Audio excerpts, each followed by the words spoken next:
achọọ m igbu oge ọnụ. Anọ m otu nwanne nwoke akpọ m na fon si nwa mba nọ m za ya na m gwara akụkọ na ogbotere ya ụmụnne na ọwụ na-achọghị opinion ha ka a mara ihe ya ga-eme n'ihi na ihe kwesịrị ime ya emegbene kama ọ ka ha wee were mụrụ akụ nche ma ọ ka nwa dum bịaja nwa m na ọ ka abịajanụ ọ na-adachi ike ya gaa n'ihu sị m na ya lụrụ nwaanyị years back ya na nwunye bi n'obi ọma na-enweghị nsogbu ọbụla ya na nwunye mụọrọ ya ụmụ nwoke abụọ otu nwaanyị ọ ya ka o rutere ya na nwunye tụwa elulu ịga ala bekee ya jụọ nwunye ma ọ ga-anọkwatali wee wụ na ya ga ala bekee nwunye CS na ya ga-anọkwatali ọ ya ka ya gawara ala bekee nụtara shizi ebe na-esendị ego etigo ego na akaụntụ nwunye n'ihi na etigo ego na akaụntụ ya na nwunye agaghị ewepụtali na akaụntụ nwunye ka ya dọ ejugo ego ebido zụshua property ego agbatom ye spend almost 50 something million iji tire nwunye business ka etikwere ọda ka o tiri wuri kpọọ ya ọ ga-asa anya ọchị na shedi ya si efegere ihe ya elekiri ka aha ga na enwekwara na nwa na-ekurie nwa ahụ bịara mgbe ọ nọ 8 years na ọ ya nwakwuru ụmụ ya atọ na ada ya nwaanyị na ọ dị 24 years now na ọnwa kwuru ha ya bịa nweta information na that girl alaala gwa nwunye na in that case na ya chọkwa hụ nwa ebe ahụ na ọ ga-akwazi nwa na nwa ya nwaanyị na o topụtala ya gwa ya sị na o ruole mgbe ọ ga-azụwazi nwa ya zụọ ya so that ọ ga-adị mma ọlụlụ nwunye asa oke o ruo mgbe ya gbarutere ụlọ ka ya gbarutere na enwere akpa ya zụtara nwunye leather bag na ọgụsi leather bag na akpa nsoro ihe ya zụtara nwunye lorutezie na-ahụzi nwa ya na ya nọ jụwa ya sị na akwa ya gwara ya na ọ kpọkwala nwa na gịnị ka nwa na ebe emere ọ gwawa ya sị na nwa na ọ bịara holiday ya so oke no problem nwunye file na ije ya doro na ya ga-anọ highest 2 weeks or 1 month ya la ọma na ya ga-anọta anọ ya ga-anọ ọdụ n'ihi na ya nwere lot ya nwere ime ọ ya ka ya nọ skuul emepela na ele nwa anọtara ka ọla nwatakịrị ala nwunye bịa gwawa ya sị na ya chọrọ ka nwa anọ na ọkpọghị infat ya gwa ya eziokwu na ọ bịa hụ holiday na ọ bịara ịnọ anọ ya sị really lewe ya sị ngwa n'ebe nwatakịrị dị mma and ọwa onye obodo ha na ịkpọrọ ya ka ọ nọrọ ị ga-etinye skuul nwunye sị mba na ọwụ ya kpọ ya ka etinye skuul ya sị na ọwụ na ụlọ ka nwa ga-anọ ga-aga skuul ya jụọ nwatakịrị nga ọ debere nwatakịrị kwuo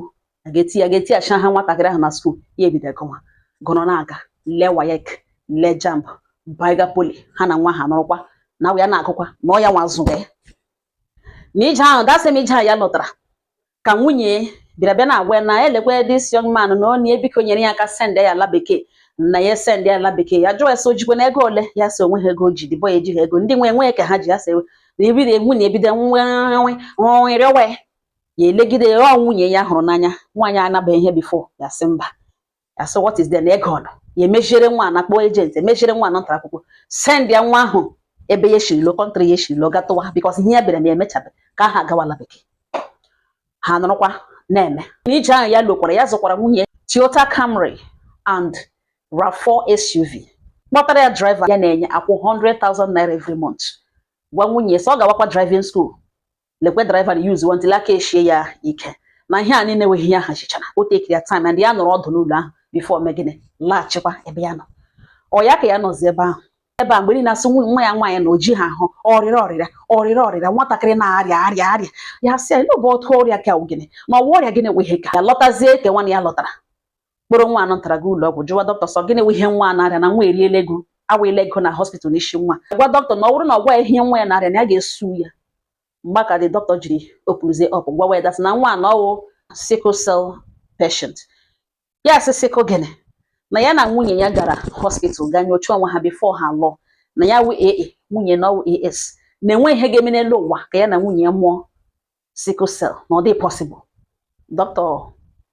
agwawa ya sị na ya chọrọ ịgwa ya sinsi mana nwunye ya rịọga ya sị ekwukwele n'ihi gịnị ọ ga-enwe terrible effect on her marriage na ọhịa pụtara wụ na a ga-enwe lot of questions na ebiko save ure marriage na ọhịa kpatara na ya so ka nsogbu ya elege nwa anọ ntara ọhịa nwa ya bọndụrụla nwa ya hụrụ n'anya wute obi ya niile si mba ya hụrụ nwa n'anya abịa shashịwa na ihe mere na ome na ele pụtara na nwunye ya kpasoro ya agwa ọjọọ ihe aha na-erugharị ya n'ochiche so na nwa na-awụghụ nwa ya ọ how long ka ihe a bewere ka ya ji dịzi worried nwaanyị mba nọ nza ọ ya ka ya nọ na-erugharị na-eche ihe mana before ya elo na enwere ego nwunye kwesịrị imove wege bank nwunye ya kpọọ ya na ndị oshi rọbụrụ ha na ya jụkwa driver naracha ha ma phones ha na that leather bag ya zụrụ mgbe ya lụta na ọ nga ka ego na ndị abụchara na ma the leather bag ya believe nwunye si ya ngwa na emecha na ọzọ shara ma driver ma ndị enyi ya nwaanyị ga ha agaghị ije before ndị oshi arụ ọbụ ha na azụ shara ha phones send kwara ya ego for that one nyasa forget that one echeteghị that one ọ ya ka ya lọtaziri mgbe ahụ ọrịa nwa ya karịrị and ya nidiri lọta plus other things ya nidiri ime ya lọtazie ke nọ na ya lọtara dọkịta na-agwazie akọziri ihe nwa ahụ ọrịa gapụtara dat na nwa ahụ awụghị nwa ya ma ihe etuge n'ime ụlọ hụziri ntụrụ leda bag nọ ntara nwunye eso ndị oshi nara ha buru and ego a nọ n'ime ya elewe ngo ofu okuburu hide ya efu ego ya efu bụtasị ya akwa leda bag ndị oshi ọwụwere na ego nye asha kwasị ha buru leda bag bute ego ọ dị ya gwakwana nwunye ya ahụ na dat leda bag ebe ọ hide ya sị mba ya kpọrọ driver si ya bịa ebere otu ebe ahụ ya driver gara bịa ya gwa driver sị na ọ ya nwa ha yara na-akwụ ya salary every month 100,000 ya eriele salary ya before ya sị mba na ọ ga-agwa ya nke bụ eziokwu n'ihi na ihe ọbụla bụ eziokwu ọ na-agwa ya emecha chọpụta na ya na-ege eme ihe na-adị mma na ya gwa ya ndị oshi zuru ya na ozuru ha oshi that day driver gwa ya sị na enweghị onye zuru ha oshi na enwe ndị oshi zuru oshi na nwunye dị ọsụ na na-efon ya na ọ bụrụ na ọ gakwuo kpọọ ya na ya kwuo dat na ndị oshi rọbụrụ ya na conscience ya ekweghị ya na enweghị oshi onye zuru ha oshi ọga ya so oke na ya gwọpụ ya ka movement nwunye na ọ ya nwere ebugharị nwunye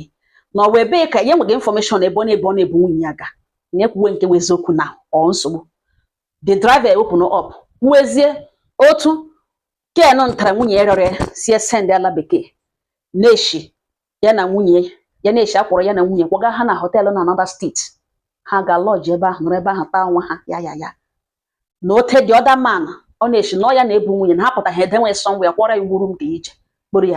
ya na ka ha ga wọta aka nwunye different men na ya amaghị otu esi agwa ya na ụjọ tụga because of gịnị ka ya hapụ imebi marriage ya ọ sị ishede elu pua ya so okenye ya nọ na ihe okwucha this boy ama na ya tiri CD record conversation ya na ya bụ ya nọrọ nga send ya nwunye ya oge egedo this thing na nye ya reply nwunye gekwa egecha bịazie ntụrụ kpozie ntụrụ the young man gwawazie threat na nwa na ya ga-agwapụ die ya wụ ya nwa na ya onwe ya wụ driver sokwere ya elu na ya ga-drag ya into the mess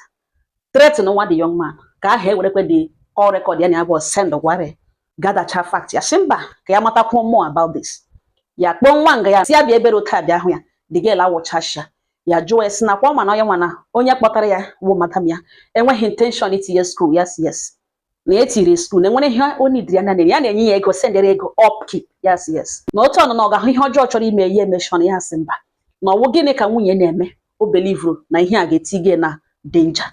nwaanyị mba nọ nza ya gbahọ na akọsị broda na ọ bụrụ na ya ga-eprotect ya na ya ga-agwa ihe niile o nidiri nọ ya gwa na ya ga-eprotect ya gbaa nwa kwekwere ihe akwụcha nwatakịrị kọka oteke nụ ntara the same thing driver kwuru oteke nụ ntara nwunye ya rịọrọ ya si ya kpega ala bekee na-eshi abịa n'ụlọ abịarị madam elu ya so oke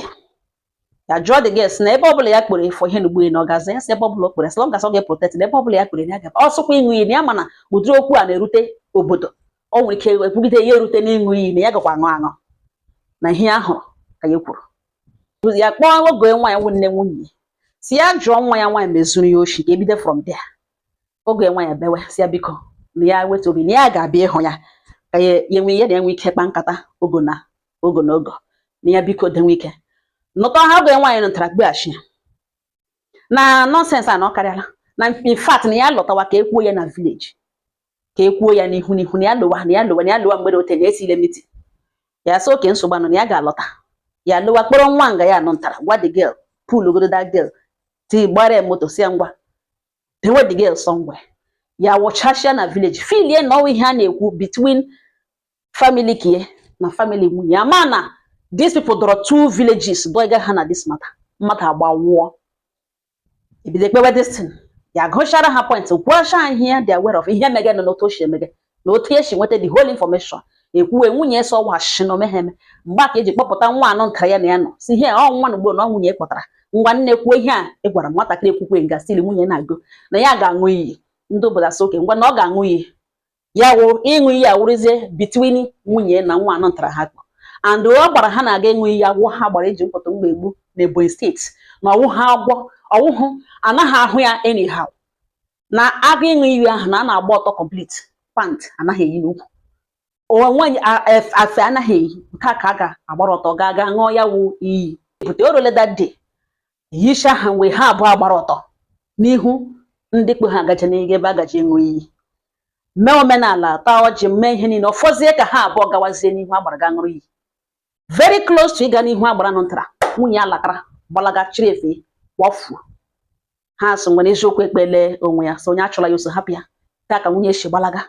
na ọ nabatala na ihe a niile na o mere ya na nwunye separate ya onye ọbụla gawara onwe gakwara n'onwe nwatakịrị kwado gwụrụ nwa agbọghọ elege nwatakịrị nwa makwara na mma ya sị mba na ụta nwa agbaala ọtọ na agbala ya oshi na ndọ nwa agbọghọ na ihe a nwere ike inye nsogbu n'ịlụ di na ebe from this moment na marriage ya na nwaanyị anọ endiala na ya ga-alụ nwa n'ihi na ọ n'ihi ya ka nwa jiri gba ọtọ na ebe nwa gaje gị ikwu eziokwu ga-azọ ya ndụ ka nwa jiri gba ọtọ dị afọ na ya ga-alụ ya na ọ weta ka eshiri mee lụọ this girl gwazie esi nne ya sị for now ihe ọbụla gbasara ịbịa love otu nwaanyị dị nwa otu nwaanyị na ọwụgụzi ihe ya kwesịrị ihe ọnụzi ya n'obi ime na ya lụchaa ya na ya ka alụkwa nwaanyị ọzọ ya ga-alụ ha another 3 tụkwasị dị ga elelewe si nsogbu anụ no problem so long as onye ọbụla ga-anọrọ onwe nọ peacefully na enweghị nsogbu ya nọzi one day nwunye ga-de petition against him na ya na-ebu drọg na ala bekee ebukwe drọg na ya na lekwe kọra polisi ihe ya na nwunye gabigaka kpatara na oji na ọhụghị ya since ya na-ebi ọmụchara ya ma ọrụ ntụrụ ka e separatịrị ọ ga-ama na ya ebugatara polisi emeweze ya invite si ya bịa okwe ha bịa ya ebe ele onwe lawa ya nọzi n'ele the next one ya hụharawụ otu nwokorobịa kwụsị ya si ya de ya si ya na ya ma onye n'ọnwa nne ya na ya makwa n'akụkọ ya na nwunye ya bụ mana ihe ya chọrọ ịgwa ya na ọ dị careful na nwunye ya hayara ya na ndị otu ya ka ha bịa gbagbuo ya wụọ ha ezigbo ụgwọ ha narakwa ndị woman ego tii n'akpa ya laghachi gaga gwa ya dat na enwe ihe mere this man na ha ga-abịa gbagbuo ya nwa na the reason ya eji mele dat na ya ma onye ọnwụ n'obodo a onye owuwe onye mmadụ ga-asị ga-egbu onye ahụ agawa n'ishi ya gbuo like that no na ọ karịala steji ahụ na ọwụ onye a na-asọpụrụ asọpụrụ na o deserve ịdị ndụ dị afọ na ya dị careful na ụjọ atụla na ha awụ na nwunye dat na onye uzu another group carry out this operation na ha nwa ga-abịa gbagbuo ya mana ha sị ka ha gwa ka ọ dịkwa careful and biko na ya gakwala police station because emewe investigation ma ọ ga-eme ha affect ya were ego onye ha kelee ha agawa na moto abụọ nọ ntara ya zụrụ nwunye na o rechachale shop nọ ntara o rele ekpo 20 something million naira ya nọ na akaụntụ ya before kesi ndị a na-arịa ihe anyị na-aga enwe nwoke na ihe ya nụzuru ugbu a na o regezi ji n'ime aja ogbe ji ya kposa ji ya na-ere na m gwara ya ụmụnne anyị ha kpachapụ anya ha mgbe m bịara bịa jụwa sị what of ka eregakwana ya elu ọ sị gị send ala bekee ya na ala bekee na mgbe ị laghachikọta ya na ebe ugbuene ele ije gị na ya abụọ ya sị ya chịwa sị na ya mgbe ahụ okwu ahụ na-ada n'ihi na agawala dibịa wagawala dibịa ya ga-agbakwa ya akwụkwọ n'ihu agbara dị ike mgbe aka ụmụnne that boy ji rịawazie ya si ya biko onye dibịa jụwa sị na na ọ ya ka okwu dị n'ọnụ na-ele ihe ọ chọrọ ube ọ mara na mkpụrụ obi ọwụ ihe ya ga-ajọs asị gbaghara ya gbaghara like that na ọ ga-esettle ya with 200 million nothing less than that ha ebido bargain wa kwewe ọnụ ya gwa ha ekwe elokwu ala dibịa barakwa n'ihi na the negotiation between them ya jụ na ihe ya 200 million or nothing onye chief priest agwa ha sị ha nọ na ha ga-agbarịwa ka enwekwara ike nyekwana ha last time enwere inye ha ihe ya nọgazi na mpa ya kpegharị ya ọ lọtara mpa ya na-akpegharị ya dibịa niile akpegharị ya dibịa niile ọ kpegharịcha ya ọ rịrị nwunye ya elu nọkwa n'elu ya send ya ala bekee nye ya ndụ establish n'elu nwunye ya ọ rịrị elu n'ebe ọ bụla ọ gara ọjụ ha ogu na enwebe ụjọ asa akaja na ọ gbarịcha na ọ ga-enye that 200 million na ọ wee ebe okwu nọ na ya na-achị na back to base ebe ya nọ na ndị omi ya nọkwa n'ọfụma ha na ọfụma atrayere m ịsọmarize ya nkọwacha ihe ya na okwu so by now ugbu a ka wọkọta ụwa na nọ n'ime ya o nwere otu ọ dị imagine nwaanyị di ya hụrụ n'anya dị redi ịlụ naanị ya gbaghara ya ihe nwoke ọzọ na-enwe ike gbaghara ya chọpụta na ada ya nwaanyị awụ ya nwatụrụ ime ya hapụkwa zụkwa ya nwatakịrị ndụ stiil nwaanyị a na-amagharị ka oke enwe not just one not just two a na-arị were ụlọ di ya mere chalet nwekwa ebe a na-aga kruzi were ego nwoke akwanyere na bank akwanyere gbarie ya sa ga kpoo mmanya a ga-eriwe eriwe pati jos tụtụrụ onwe ya lụọ onwe n'iyi si na omega this man ihe a nwoke belivuru one man one wife nwoke hụrụ nwunye n'anya were everything nye nwaanyị pushuzie this man into believing that no woman is worth loving that much chetazie ha cheta wọsawa n'ụlọ